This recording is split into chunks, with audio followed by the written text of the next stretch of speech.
ब्रह्मानन्दं परमसुखदं केवलं ज्ञानमूर्तिं द्वन्द्वातीतं गगनसदृशं त्वत्तमस्यादिलक्ष्यम् एकं नित्यं विमलमचलं सर्वदि साक्षिभूतं भवातीतं त्रिगुणरहितं सद्गुरुं तं नमामि सद्गुरुं तं Namami.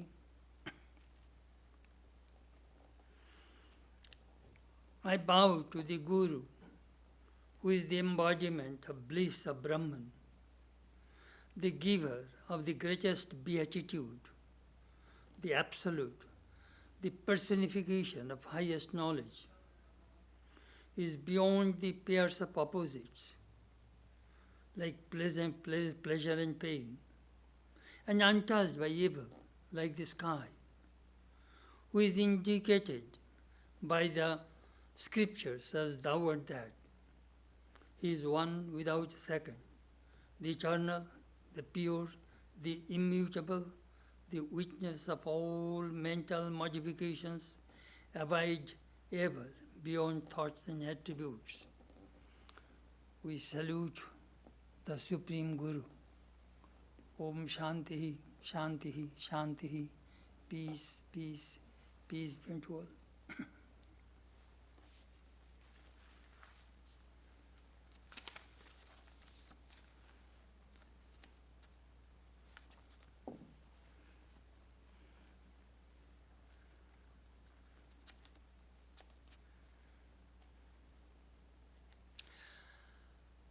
This morning our subject is Thoughts on the Gita, part 106. We are studying the 13th chapter of the Bhagavad Gita, Kshetra, Kshetrajna, Vibhaga, Yoga.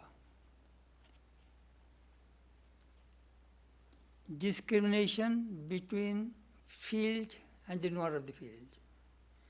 Discrimination between the matter and the spirit. We talked quite elaborately about the kshetra, field, means body, kshetrajna, the person who lives in the body, the Atman. It is a very interesting subject. Sometimes we try to visualize in this body, two persons live, Jivatma and Paramatma. How? Sri Ramakrishna gave a beautiful example. I have seen in our part of the country, dry coconut. If you remove the skin, then the shell remains, then it dries up. When the water dries up, then the kernel inside the flesh and the shell, they are separated. At that time, if you shake, you will hear some sound that it is separated. You can visualize it, that in this human body, Atman, consciousness dwells. Let me be a little bit more specific, that it is called Adhash, superimposition. A Atman is superimposed on the mind and buddhi, and mind and buddhi's qualities are superimposed on the Atman. This is called Tadatmadhyas. How does it work? Just see. The nature of the Atman is pure consciousness, light. It is connected with buddhi and mind and it becomes luminous. So, but buddhi and mind, they are not, their luminosity, consciousness is not there. This pure consciousness animates, make this mind and buddhi conscious, then sense organs becomes consciousness, gets consciousness, body becomes conscious. That meeting point is called Chit Jad Grunthi. Chit means consciousness, Jad means matter. That is the meeting point. That is Jivatma, I consciousness. Again, these Buddhist qualities, nature, also superimposed on the Atman. How? I am happy, I am unhappy, I am sick, I am healthy. This is all the nature of the Buddhi, which is superimposed on the Atman. So Atman feels, I am happy, I am unhappy. These are mixed together. Let me give another example. Sri Ramakrishna said, here are hundreds cups of water. And here is the sun. What do you see? You see 100 reflected suns. If one cup is broken, where does the sun go? Sun does not go any place. Sun remains the same place. The moment we bring a new cup with water, again you will get a reflected sun. That is the way we understand this death and birth. Very interesting. If you watch this human system, kshetra, field, this body, and kshetra, Atman, how they act together in this human system.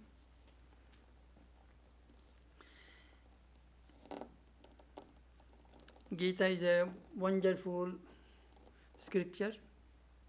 No doctrine, no dogma. It is universal. It is a book of life. Human life consists of dualities. Happiness, misery. Bondage, liberation. Birth, death.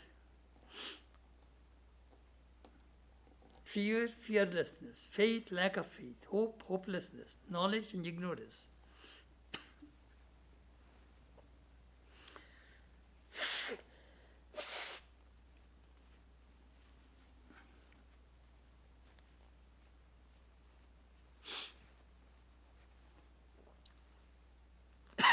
Allergy. Life means a struggle. In the battle of life, some people will die. Not all people will alive. Life, struggle. Two persons do not struggle. The dead and the illumined. There is no dead body has no action. But illumined is beyond the powers of opposite. Happiness and misery cannot touch him. He is beyond, above. So he does not have any struggle. Battle, struggle. Very interesting.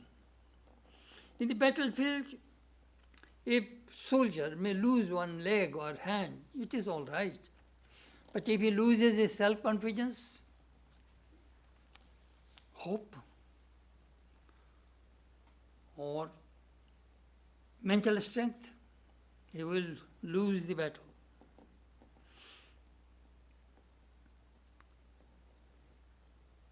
We will have to fight. There is no other way. At present, we are facing this corona crisis. Gita can help us. Krishna reminds us again and again, Uttishta, get up, fight. He told Arjuna, this kind of cowardice does not befit you. Give up this faint-heartedness and fight. Raise yourself by yourself. Don't yield to depression. You are your friend, your disciplined mind is your friend, your indisciplined mind is your enemy.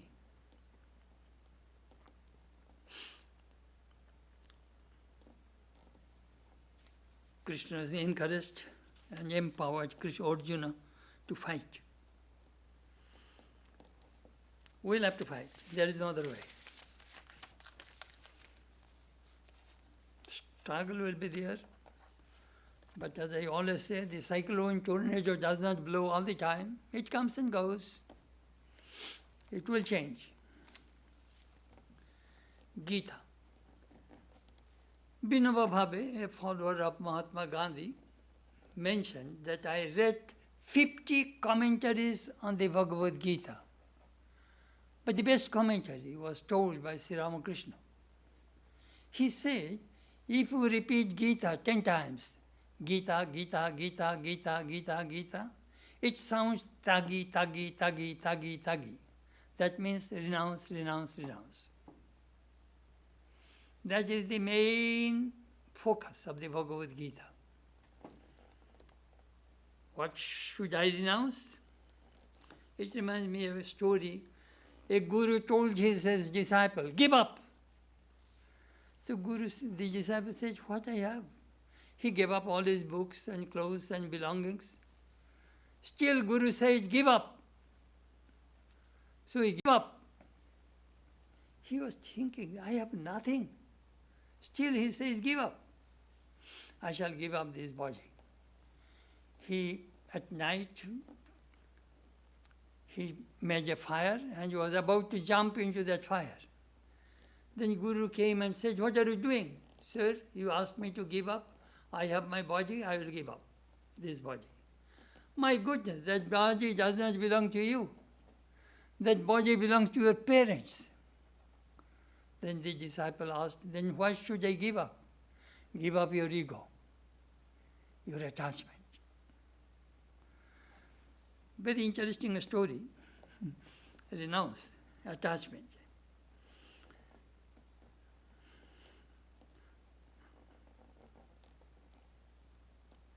This world is not real.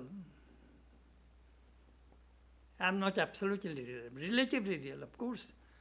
This center, a person's husband, wife, children, family, they're real. Money, car, they're real, but not absolutely real. As I told you many times, the definition of reality is trikalo abaditattam nitattam. The thing which exists in 3 times, past, present, and future, that is real. That we shall not find anything in this world. In this domain of Maya, everything is changing. Anyhow, I sometimes say this world is a vacation village, holiday inn, just for a few days, that's all. This world is not absolutely real.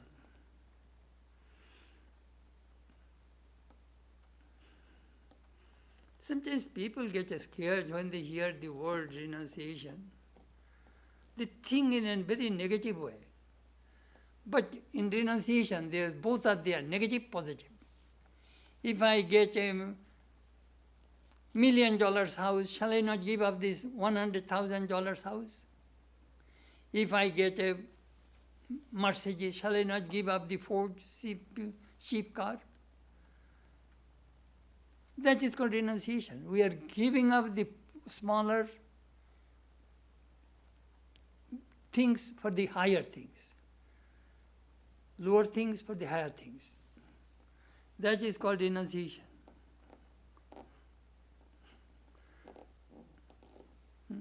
We do not mind to give up a small paying job for the higher paying job, a big house for the small house for the big house, cheap car for the higher, bigger car. But we are reluctant to give up our old decrepit body. We are so attached. We cannot help it. We take care of it, go to the doctors, buy medicine, take all care to maintain, to preserve this old body. We think that we'll be extinct, we'll disappear forever. It proves that we love immortality. That immortality is not in the body, it is in the Atman. That Vedanta teaches.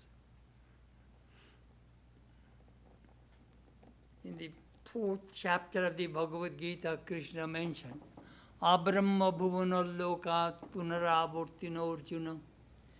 From the above the Brahman, up to from this world, all these beings will be recycled. They will come and go.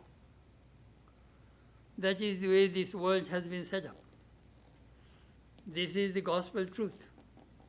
Realization of the truth is called realization. Realization of this truth is called renunciation. Let me tell you what actually renunciation means.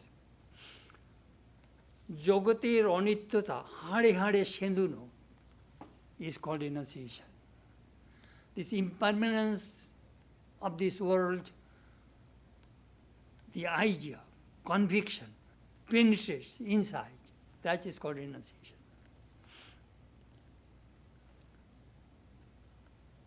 Sometimes people misunderstand renunciation. They think renunciation means I will have to give up my wife, my husband, my children, my family. I shall have to go to the Himalayas in the cave and live in the cave. That is renunciation. That is not renunciation. Have everything, but don't take the ownership. I remember at the time I was in Hollywood, I gave a lecture on detachment. I said, everything belongs to God. Don't take the ownership. Take the position of a caretaker. So after the lecture, Baron Webster, an actor, came to me. Swami, I am practicing what you said. How? My house belongs to Bank of America, my car belongs to Bank of America, my body belongs to Blue Shield, Blue Cross Blue Shield. I have nothing, Swami. You see, his house, car, all are mortgaged, his body also belongs to insurance. So I laughed. In America, many people buy their cars and everything through mortgage, through loan.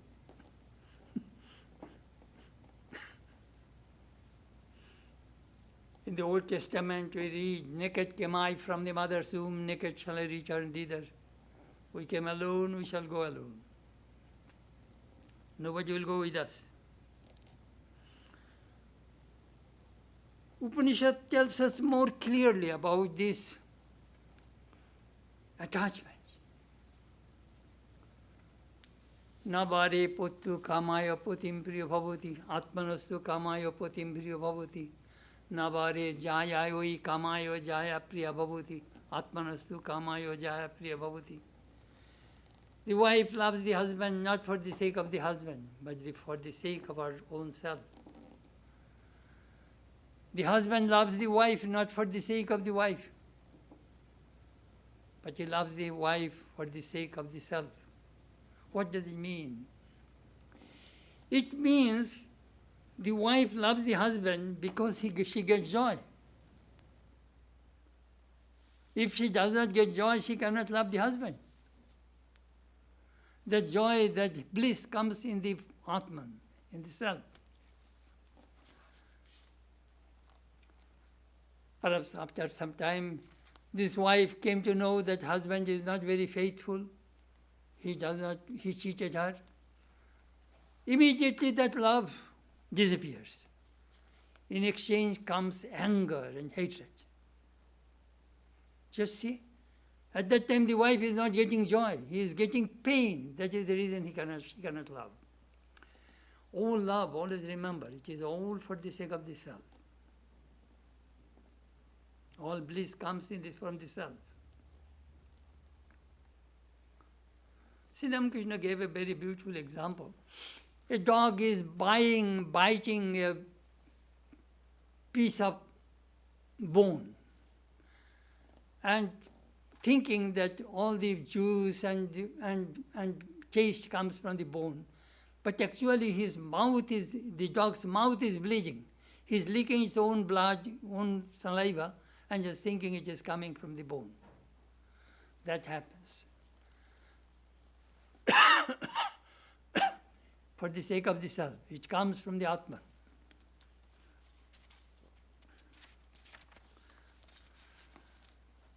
Attachment.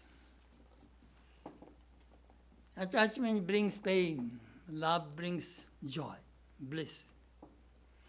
Now you check yourself. Attachment is egocentric. Just me. The whole focus is on oneself. You have pleased me, you make me happy, You satisfy my desires, that means me, me, me. That is called attachment, selfish love. And unselfish love is focused to the beloved.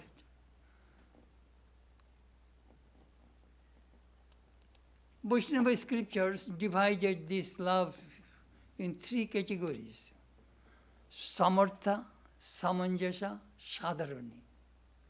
Sadharani means sadharani means ordinary love. Oh Krishna, just make me happy. I don't think about you. Just make me happy. That is ordinary love. That is the example, Brinda. Chandrabali's love is 50-50. Krishna, let us both be happy. You be happy, I shall be happy. And the highest kind of love is Samartha, Radha's love. Krishna, you be happy. That is my goal. I may suffer, doesn't matter. That is the highest love.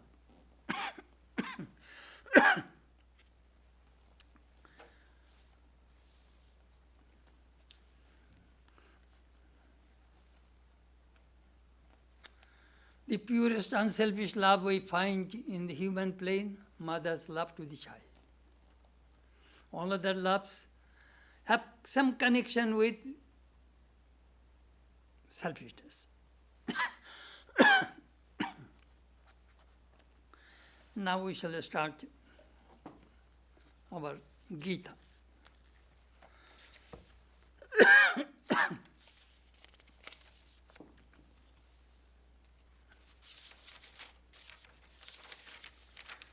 The previous, we shall start 28. I shall read the 27th to connect it.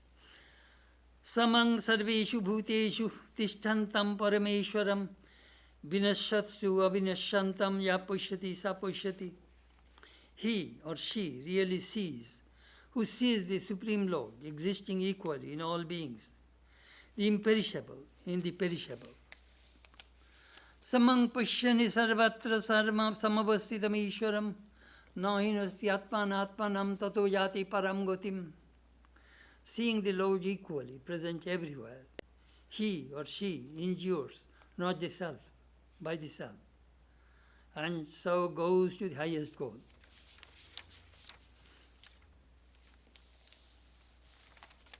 Very interesting.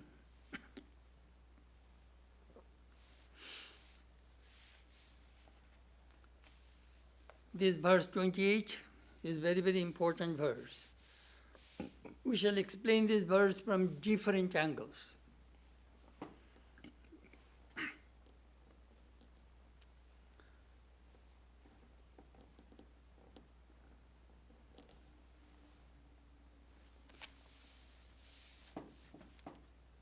Seeing God in everything, in every being, that is the goal of Vedanta.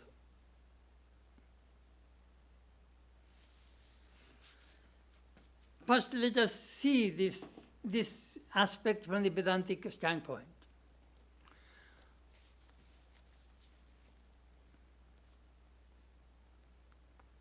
Who sees? Who is the seer? The eyes.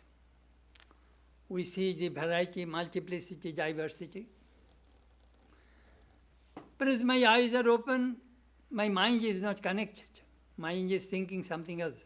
You may be seated in front of me, I cannot see you. So mind is the seer, the eyes are the seen. Drishya. Drashta, drishya. Again, mind is not the seer. It is the consciousness behind the mind is the seer.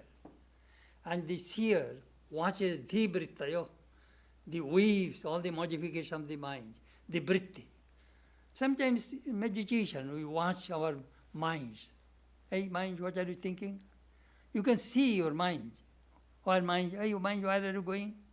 At that time, you have separated yourself from the mind. Now,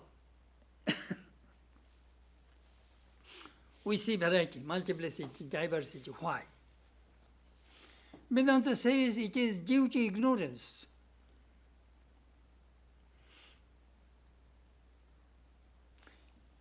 If you see two moons, what does it mean? You have double vision. When you're driving a car, you see two cars are coming, that means you have double vision. That means there is a disease in your eyes. You should go to a doctor and correct it. Vedanta says, when we see the variety, multiplicity, diversity, that means you have a disease. Name of that disease is Maya, ignorance. It is due to ignorance we see variety, multiplicity, diversity. It is due to darkness we see the rope as a snake. The moment I bring the light, I see the rope as a rope. That is the Vedantic explanation of the diversity and multiplicity. But you know, God created this multiplicity, diversity for His play. Can you think all people in this world look like you? Only you. It would be a boring place. If all cars in this America will be only one model and one color, it would be boring. When I watch the cars, there are so many models, so many colors. It is soothing for the eyes. We want variety. If all women look like, all men look alike, it would be boring. We do not see two faces similar in this world. It is amazing. That is the way God created this whole universe. Variety, multiplicity, diversity. Bhavishyam prajayeti. I shall be many. Swamiji made a good remark. If all people think alike, what will happen? There will be no friction of the flash of the thoughts. All people will think alike. Then we will be like Egyptian mummies. You look at me, I shall look at you. Millions of years we are watching each other. It would be boring. We need various people, various ideas, various thoughts. Then there will be a clash. Then all books will come. People will write books. All philosophy will come. That is the way the world should be.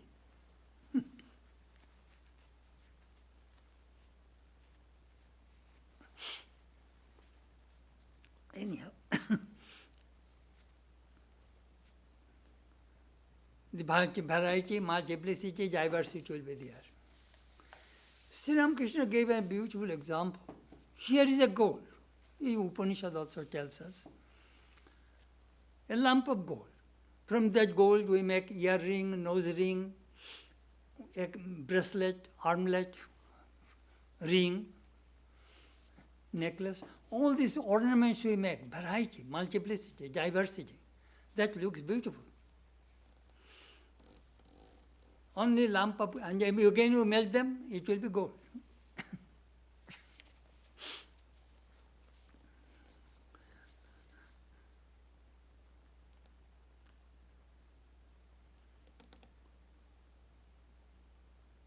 So we need variety.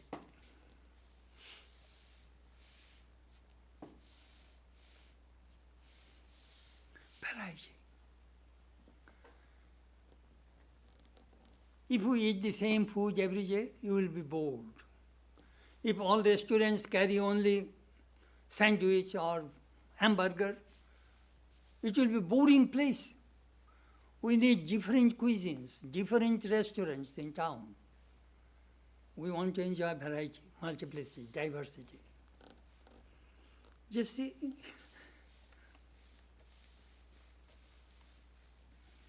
But if you know Brahman, then all this diversity, multiplicity will disappear.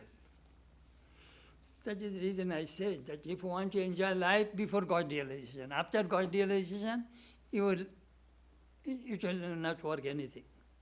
You will pass.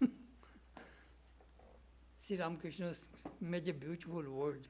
আমি জ্বলে গেছি I am completely burnt. Means I have no more desire for the world to enjoy. That he told the Brahmins. Tumra pe share mate acho. You people are very, very intelligent. You are enjoying this world, at the same time a little enjoying a little God. You people are very nice, but I am completely burnt.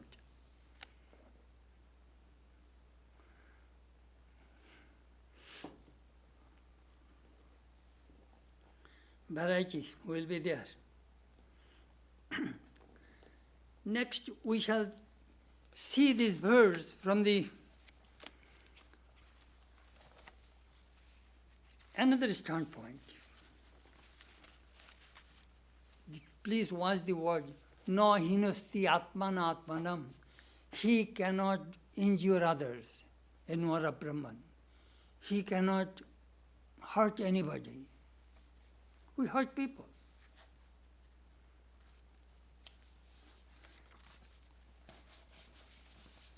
I shall read to you the golden rule of all religions, some major religions. Hinduism says, whatever you consider injurious to yourself, never do to others. This is the essence of dharma. It is in the Ujjog Parva of the Mahabharata. What a beautiful message. Do not injure anybody. Ahimsa, that Mahatma Gandhi preached. Buddhism says, hurt not others in ways that you yourself would find hurtful. It is Udan Varga. Hatred cannot be conquered by hatred. Hatred can be conquered by law, by love. That is the eternal law. Buddha preached it. These are the golden rules of all religions. Christianity, treat others the way you want them to treat you. This is the law and the prophets. It is in Matthew, in the Bible. What a beautiful teaching. Do unto others what you expect them to do to you.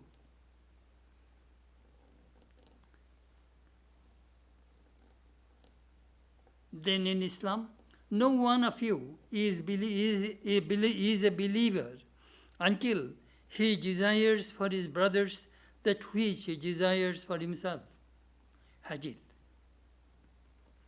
In Judaism, what is hateful to you, do not do to your fellow men and women. That is the eternal law. All the rest is commentary, Talmud. Same thing in Confucianism, Taoism, Zoroastrianism. These teachings are there. These golden rules we find in Vedanta.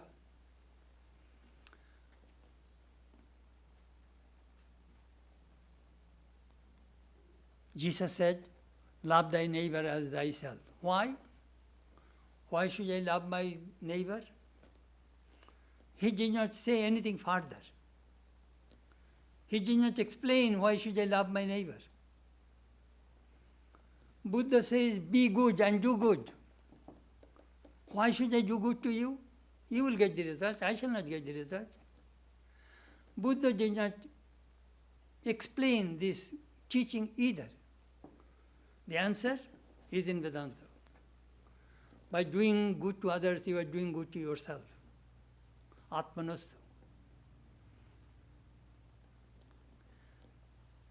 Golden rule.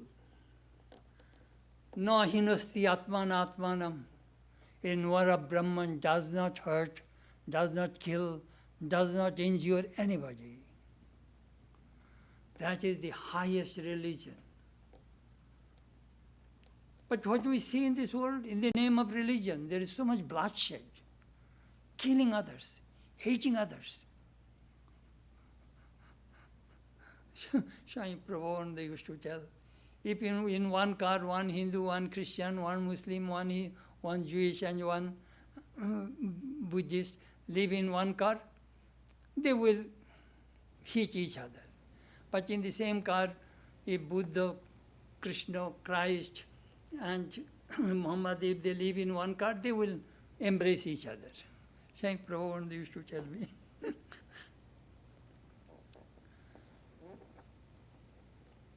Na hinasti atmana atmanam. In our tradition says, Ayam nija parabeti gananam loguchetasam udaracharitanam tu vasudaiva kutumbakam. Those who are mean-minded, just small-minded people, they think that is yours, that is mine, you separate from me. But udaracharitam, a liberal-minded person feels all beings are my kutumbakam, my relatives. All human beings are connected, my Atman. That is the way Atmiyo, Attiyo. Amra bole Attiyo, Atmiyo. Mane, he is my relative. Mane, he is connected with my Atman. These great teachings of the Gita expands our heart, removes all the narrowness, bigotry, superstition, hatred. So we can study this verse of the Gita from the perspective of other religions. Then from this Upanishadic standpoint, we can study this verse of the Gita. In the Isha Upanishad we read, Yastu sarvani bhutani atman nevanu poshyati sarva bhuteshu chatmanam tato na vijugupshati. When a person sees Atman in all human beings, he cannot hate anybody. No bijugupshate. Jugupsha means grina, hatred. He cannot hate anybody. Whom shall I hate? Everybody is God. A divine person cannot hate another person. Next verse. Just means sarvani bhutani atmaiva bhut bijanata tatra ko muha kashoka ekattam anupashyata. When a person experiences this Atman, this oneness of Brahman, he is not subject to any kind of misery. Tatra ko moha, no delusion, no shoka, no grief. He goes beyond grief, beyond fear, beyond everything. I am trying to tell you this, the experience of this Brahman, Atman, oneness. What kind of result we get from this knowledge of Brahman?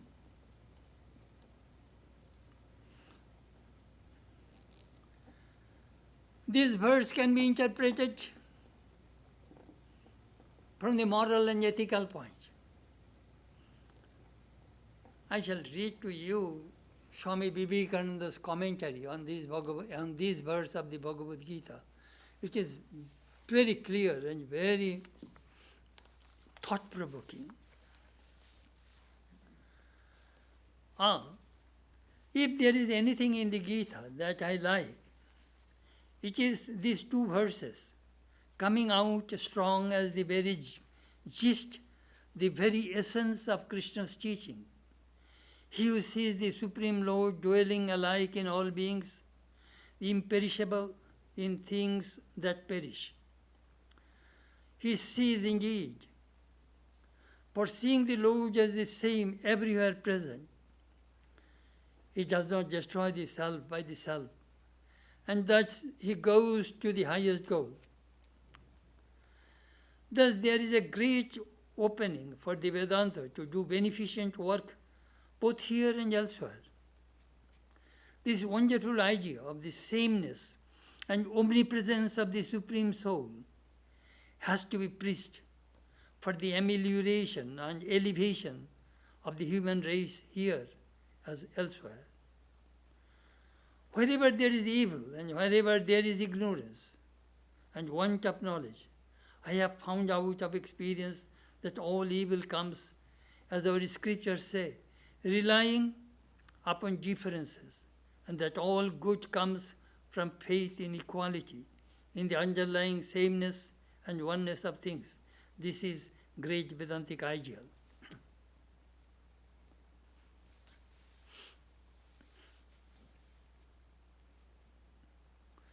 good and evil will be always in this world. We cannot find 100% good and 100% evil in this world. Let me give you an example. Vedanta says Ishvara is divine God. Vishuddha Sattva Pradhana, preponderance of Sattva quality. A little Rajas and Tamas are also there. In Brahman, no gunas. But Ishvara, Shagun Brahman, has a little quality of Rajas and Tamas, but preponderance of Sattva. I remember in Vedanta class, our teacher gave an example. Here is a 1,000-watt electric bulb. It is giving a lot of light to all of us.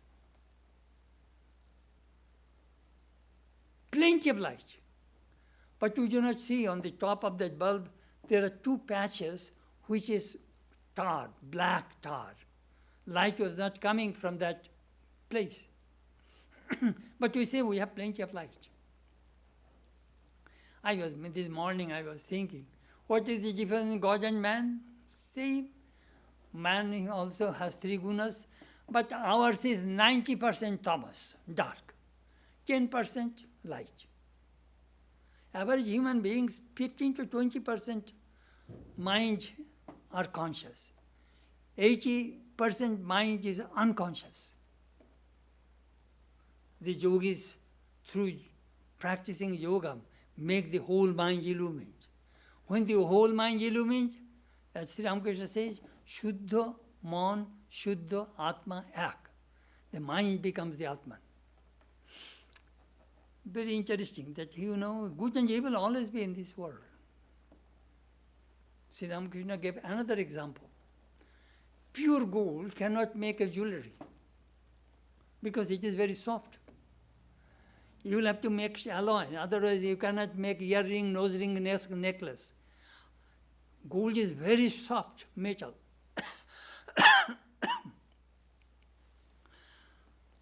So, good and evil, truth and untruth mixed up in this world.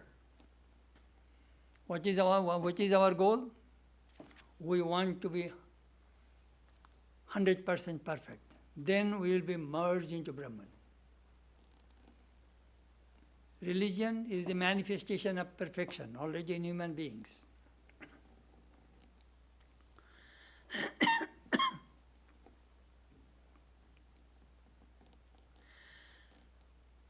Swamiji continued, this is the bane of human nature, the curse upon mankind, the root of all misery, this inequality. This is the source of all bondage, physical, mental, and spiritual. Since seeing the Lord's equally existence everywhere, he endures not self by self, and so goes to the highest goal. This one saying contains, in a few words, the universal way to salvation. Why do you fear or weep? Fear to weep? Weep. Weeping clears the eyes and brings about intuition. Then the vision of diversity, man, animal, tree, slowly melting away, making room for the infinite realization of Brahman everywhere and in everything. Then, verily, seeing the same God equally existent everywhere, he does not endure the self by the self, and so goes to the supreme goal. Very interesting. If you see same one, seeing God in everything, in every being, you are illumined. You have no desire, no differentiation, no duality. You will merge into Brahman.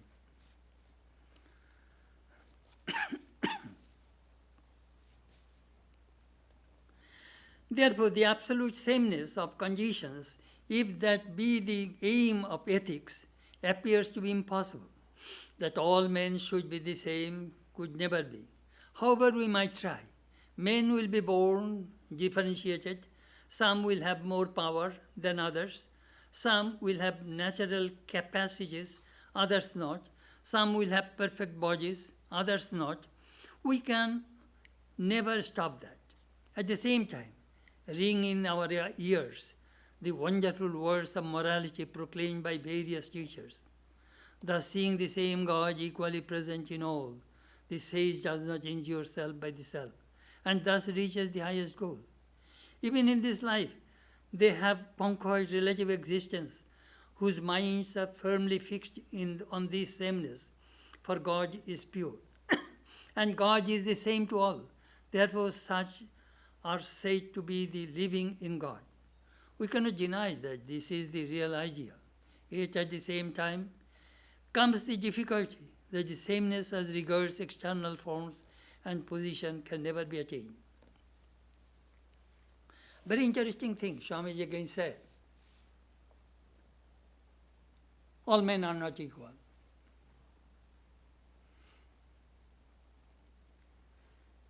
One man can defeat 100%. There is a difference of the minds and the buddhi and education and physical strength, mental strength.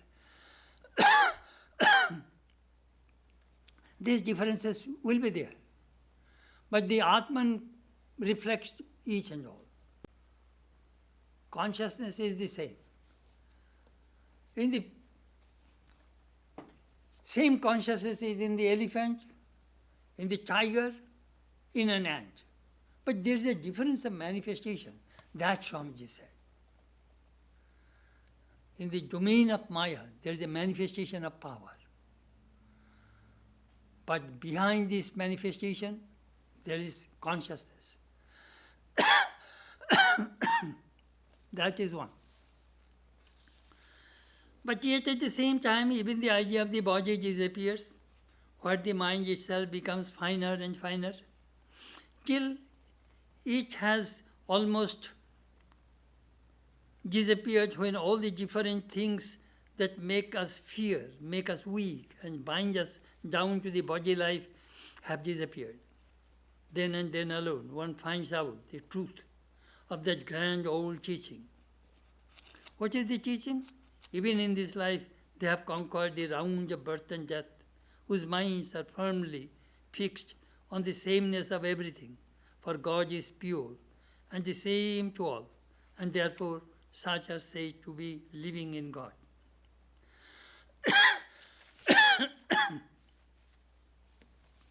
Then comes the morality and ethics.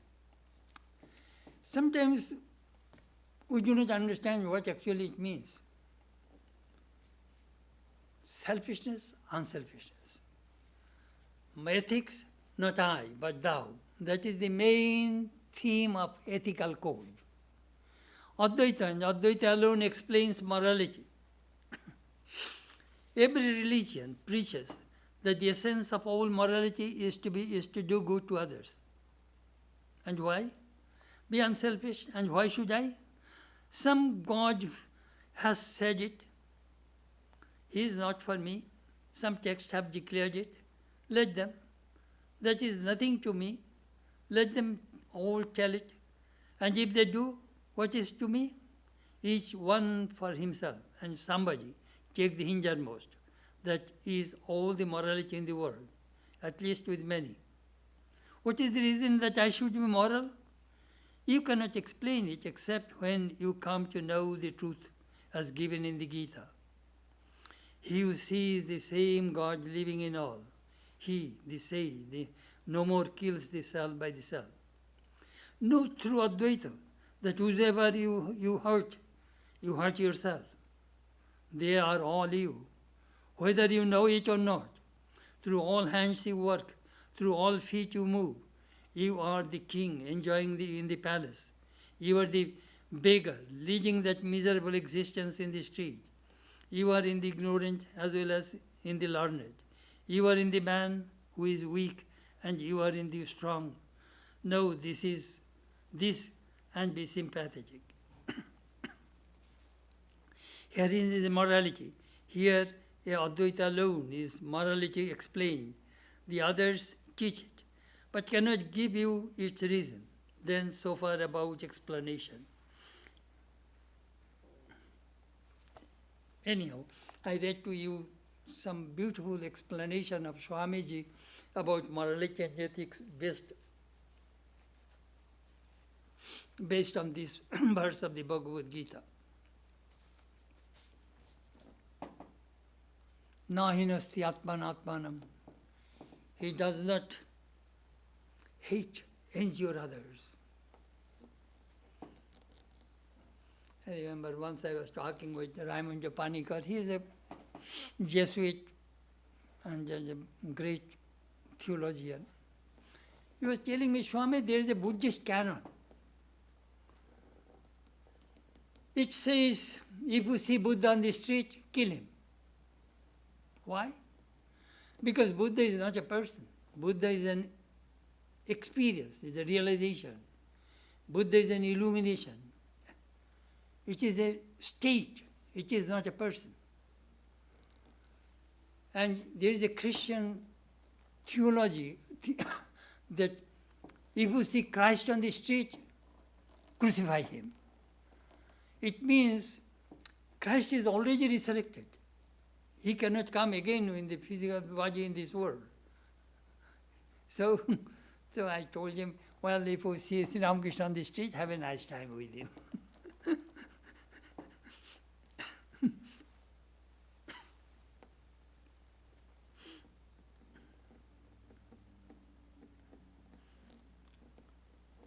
We are talking about Jivan Mukta, free while you are living.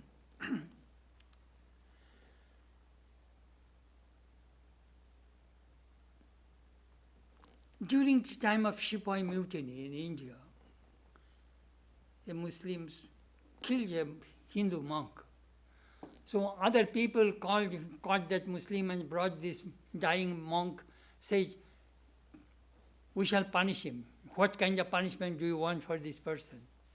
Oh, don't punish him. He is also the same God who Madhav is trying to kill me. Saying so, that monk died. Swamiji made a remark that what is called forgiveness. And this person saw God even in that murderer, in the killer. When Swamiji was in America, some people spread a scandal against him. His friends say, Swamiji, you must defend yourself.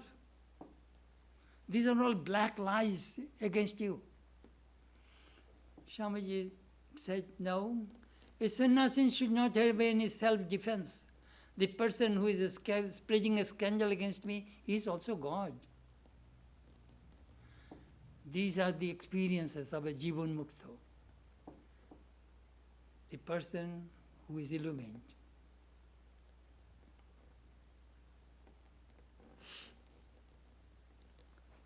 Swami Prabhavananda one day told me, one day Brahmananda said, you people ask some upadesh, advice from me, but when I see you, I see God. How can I give you advice?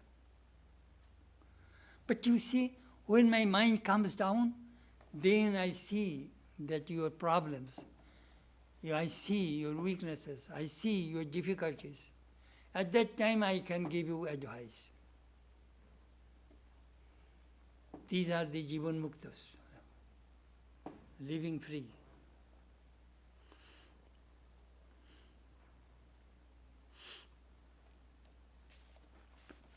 Very interesting, this subject.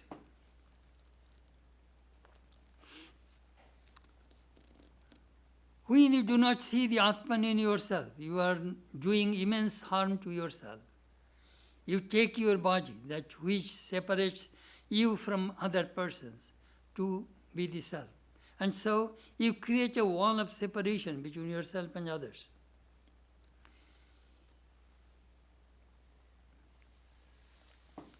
In the Isha Upanishad, there is a mantra, Asurja namote lokam dena tamasabritaha tagyaste pretta vigachanti jeke jatmano janaha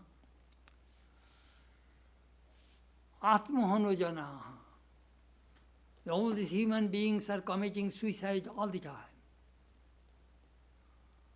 killing themselves. What does it mean? It means not knowing the self. Amra Atma ke jani na, tar mane we are killing the Atman. We do not know the Atman. So they go to this realm of darkness where there is no light.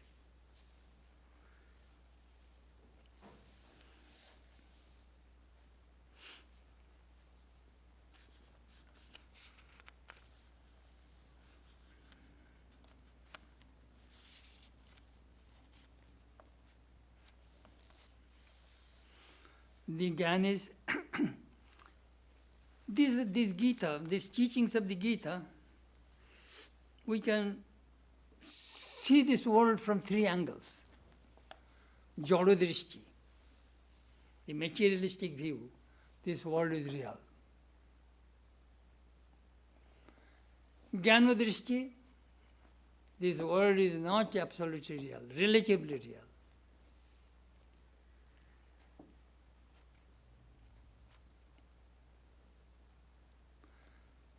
Then Bhakti Drishti, a lover, a beloved, a devotee, he sees the God, this world is not absolutely real. At the same time, it is not absolutely unreal. He sees the Jeev Jagat, it is the body of God. God has become these Jivas, all these beings, and this universe. So we must love it. It is God's body. You know, in the Vaishnava scripture, it is mentioned, if you hurt somebody, it is a great sin. They call it Vaishnava Aparadha, hurting others.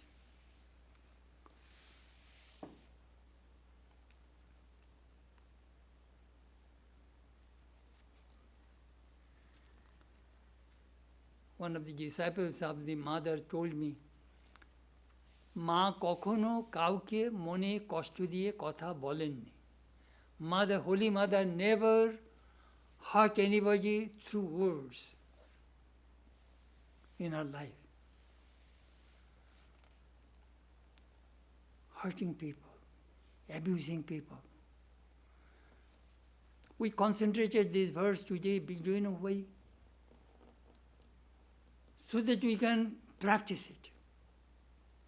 How we can love all without any discrimination. A little girl came to Holy Mother and said, Mother, I love you. Well, how much you love you? That little girl expanded her two hands. Akasher Mother, I love you this much. Holy Mother smiled and said, my little child, listen.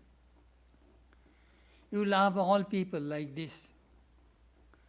Otherwise, in this world, perhaps if you give me more, I shall love you more. If you give me little, then I shall love you little. So your love will fluctuate. But real love is universal love. That we find the Jivan Muktas. No reservation, no discrimination, no racial prejudice, nothing. They love each and all. Because they see God in all. Oh, you are a Hindu, oh, you are a Christian, oh, you are a Muslim. That is not in the Ramakrishna order. We serve all people, all religions, irrespective of caste, creed, religion. That Sri Ramakrishna taught us, Vivekananda taught us. No discrimination.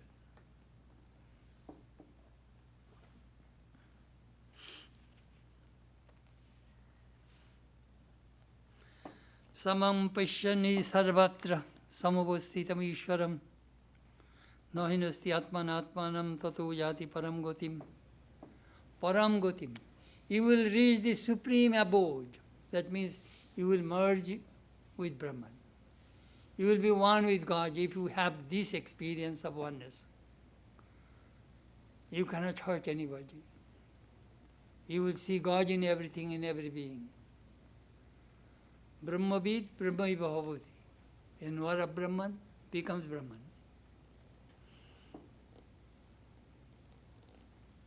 Up to this today. We read only one verse.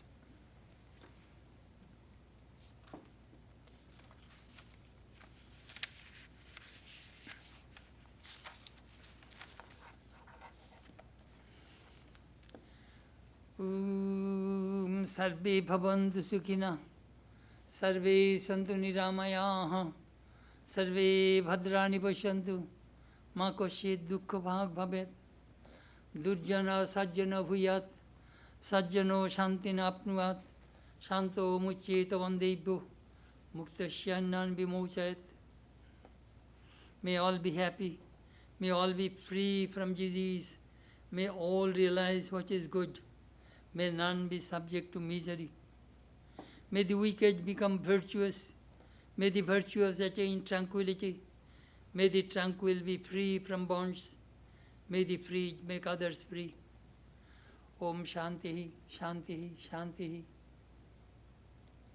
Peace, peace, peace be unto all.